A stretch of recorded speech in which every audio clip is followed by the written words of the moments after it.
Back.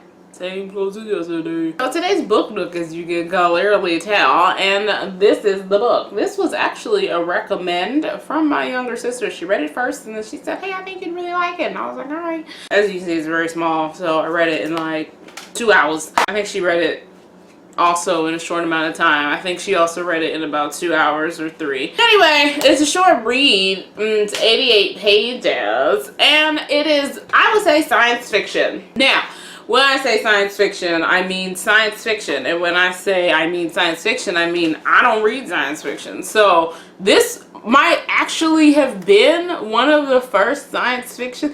Because I'm also kind of fuzzy as what is included in the science fiction genre. Like, this one I felt like clearly was science fiction because it centers around this woman's relationship with artificial intelligence. She's like an antique dealer, and antiques mean like dictionaries, you know, because people don't need them anymore.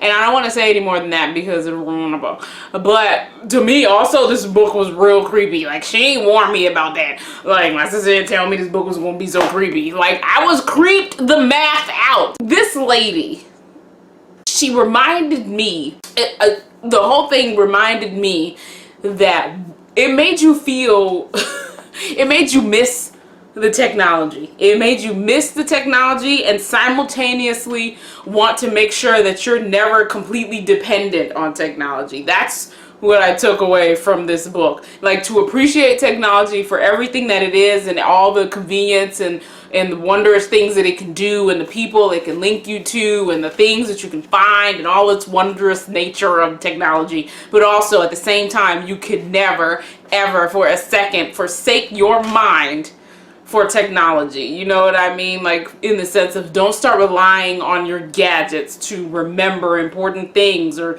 even just remember regular things. Like, just don't do that. It's called Forest of Memory. I didn't even tell you the title. I was just so busy talking about it. Her name is Mary Robinette Kowal. I marked some things in here and I'm gonna see if I can read them without giving stuff away. I can't read that one. But let me tell you, I'm just gonna say, at one point in the thing, it gets really, like I said before, it gets very creepy. And I felt abandoned.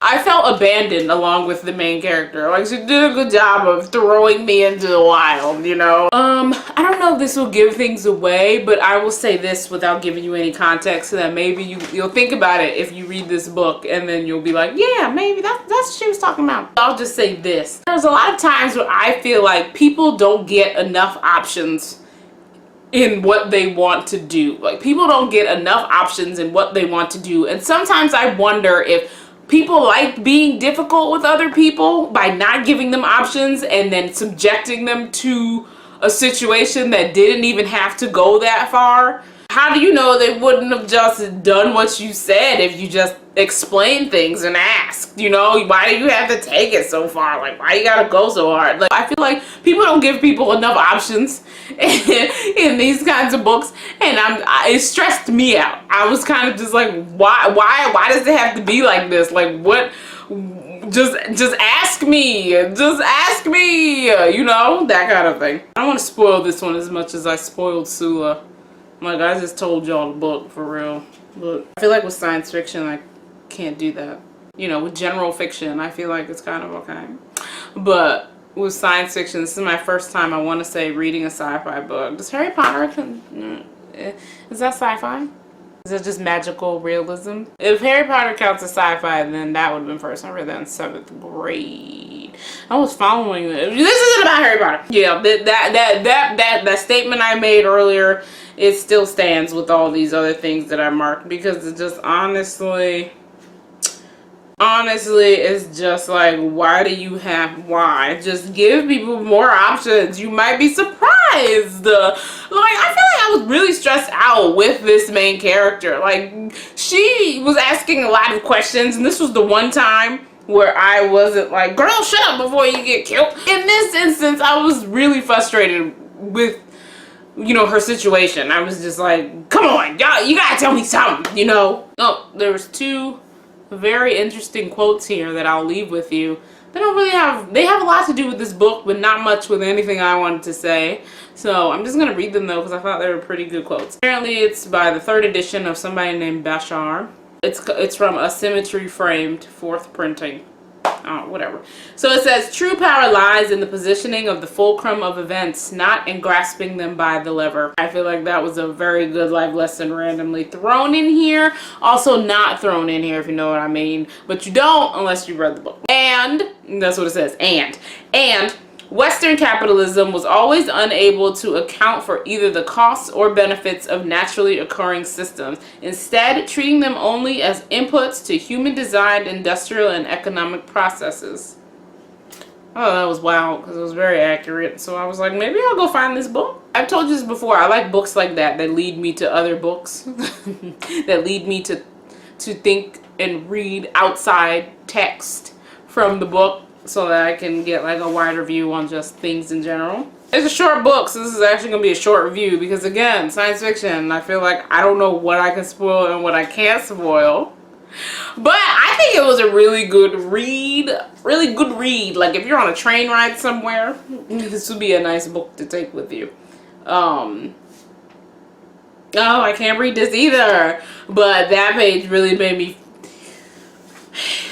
Anyway.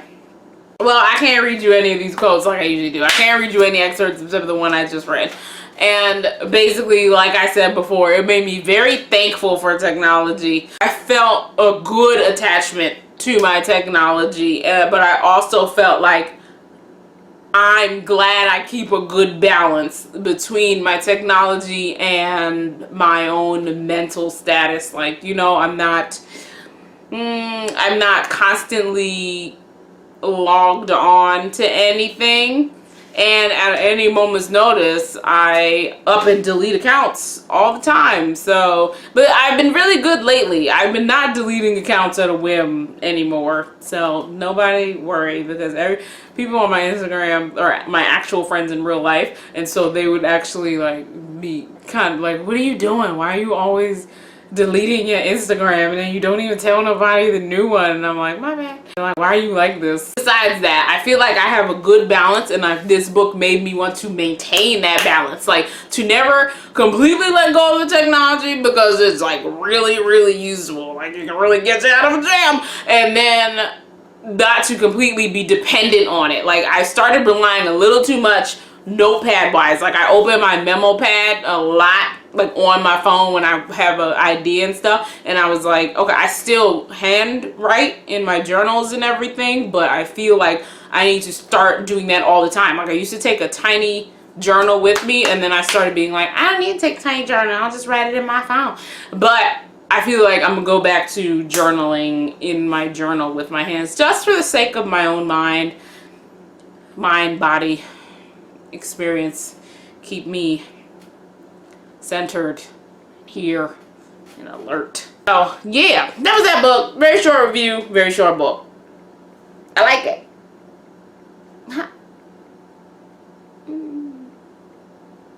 No.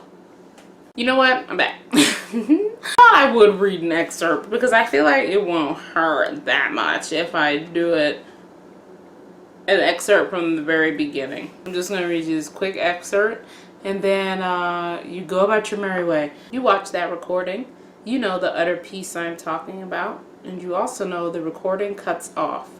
The way the image seems to just stop looks like a bad edit, but it's actually the point where the local cache finally fills.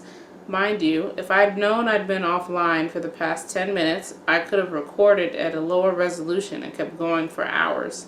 I could have had footage of him.